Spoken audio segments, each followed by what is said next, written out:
ഓം ശ്രീ സായിരാം. എല്ലാമായ ഭഗവാന്റെ തൃപ്പാദങ്ങളിൽ നമസ്കരിച്ചുകൊണ്ട് എല്ലാ സഹോദരീ സഹോദരന്മാർക്കും സ്വാമിയുടെ പൂർണ്ണമായ അനുഗ്രഹം ഉണ്ടാവട്ടെ എന്ന് പ്രാർത്ഥിക്കുന്നു. നമ്മൾ സാധാരണ സായി ഭക്തന്മാരെ എല്ലാവരോടും ചോദിക്കാറുണ്ട്, നിങ്ങൾ എന്നാണ് ആദ്യമായിട്ട് പുട്ടപർത്തിയിൽ പോയത്? എത്ര കൊല്ലമായി പുട്ടപർത്തിയിൽ വന്ന് തുടങ്ങിയിട്ടെന്നൊക്കെ നമ്മൾ ചോദിക്കാറുണ്ട്, ഓരോരുത്തരോടും ചോദിക്കാറുണ്ട്. സത്യത്തിൽ ആരെങ്കിലും പുതിയതായിട്ട് ഭഗവാന്റെ അടുത്ത് വരുന്നുണ്ടോ? ഒരു ഓണത്തിന് ഒരു ലേഡി സിംഗർ പുട്ടപർത്തിയിൽ വന്നു.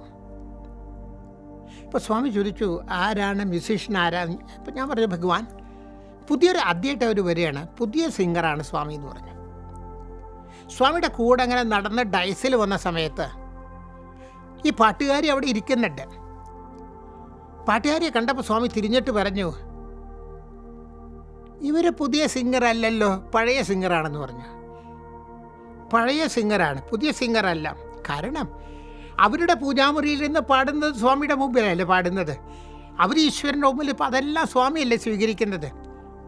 അതുകൊണ്ടാണ് ഭഗവാൻ പറഞ്ഞത്, എനിക്കാരും പുതിയതല്ല. സ്വാമിയൊക്കെ പറഞ്ഞു, ഇത് എസ്റ്റാബ്ലിഷ് ചെയ്യാനായിട്ട് ഭഗവാൻ പറഞ്ഞു, ഞാൻ ദർശനം തരാനായിട്ട് വരണ സമയത്ത് നിന്നെ ഞാൻ കാണുമ്പോൾ നീ കല്ലായിരുന്ന സമയത്ത്, ഭഗവാൻ പറഞ്ഞ കല്ലായിരുന്ന സമയത്ത്, ചെടിയായിരുന്ന സമയത്ത്, മൃഗമായിരുന്ന സമയത്ത്, മനുഷ്യജന്മങ്ങളെല്ലാം നിൻ്റെ മുഖത്തേക്ക് ഞാൻ നോക്കുമ്പോൾ ഒരു ഫ്രാക്ഷൻ ഓഫ് സെക്കൻഡ് കൊണ്ട് എൻ്റെ മുമ്പിൽ അതെല്ലാം വരുന്നുണ്ട് എന്ന് പറയുകയാണ്. ഒരു ഫ്രാക്ഷൻ ഓഫ് സെക്കൻഡ് പോലും വേണ്ട, ഒരു ഫ്രാക്ഷൻ ഓഫ് സെക്കൻഡിൽ ഞാൻ കല്ലായിരുന്ന കാലത്ത്, ചെടിയായിരുന്ന കാലത്ത്, മൃഗമായിരുന്ന കാലത്ത്, മനുഷ്യനായിട്ടുള്ള എല്ലാ ജന്മങ്ങളും ഭഗവാന്റെ മുമ്പിൽ വരികയാണ്. അതുകൊണ്ട് ആരും ഭഗവാന് പുതിയതല്ല. നമ്മൾ എന്നുതൊട്ടാ പുട്ടപർത്തിയെ വരുന്നത് ആ ചോദിക്കുന്നതിലുള്ള അർത്ഥമല്ലേ. കാരണം നമ്മളെല്ലാവരും പഴയ ആളുകളാണ്. ഷിർഡി സായി സച്ചരത്തിൽ ശ്യാമയോട് ഷിർഡിബാബു പറയുന്നൊരു കാര്യമുണ്ട്. കവളത്തൊന്ന് പതുക്കെ നുള്ളിയപ്പോൾ ശ്യാമ തമാശയിൽ പറയും, നുള്ളുന്ന ഭഗവാനെ ഞങ്ങൾക്ക് വേണ്ട, ജിലേബി മധുരപലഹാരങ്ങളൊക്കെ തരണ ഭഗവാനെ മതി. ഷിർഡിബാബ ശ്യാമോട് പറയുന്നത്, ശ്യാമ 72 ജന്മങ്ങളായിട്ട് നീ എൻ്റെ കൂടെയുണ്ടോ, ഒന്ന് നുള്ളിയപ്പോഴേക്കും നിനക്ക് വിഷമമായോ എന്ന് ചോദിക്കണ്ടേ.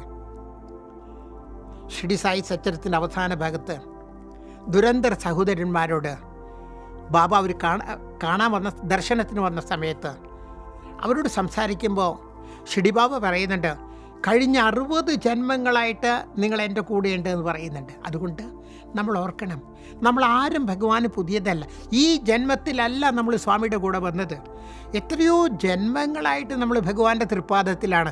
ഏതെല്ലാം രൂപത്തിൽ നമ്മൾ ഭഗവാന്റെ ഇന്ന് നമുക്ക് ഏറ്റവും വലിയ ഭാഗ്യം കിട്ടിയിരിക്കുകയാണ്. കാരണം അവതാരപുരുഷനെ കാണാനും തൊടാനും സംസാരിക്കാനും അവതാരപുരുഷൻ്റെ ജോലി ചെയ്യാനുള്ള ഭാഗ്യം നമുക്ക് കിട്ടിയിട്ടുണ്ട്.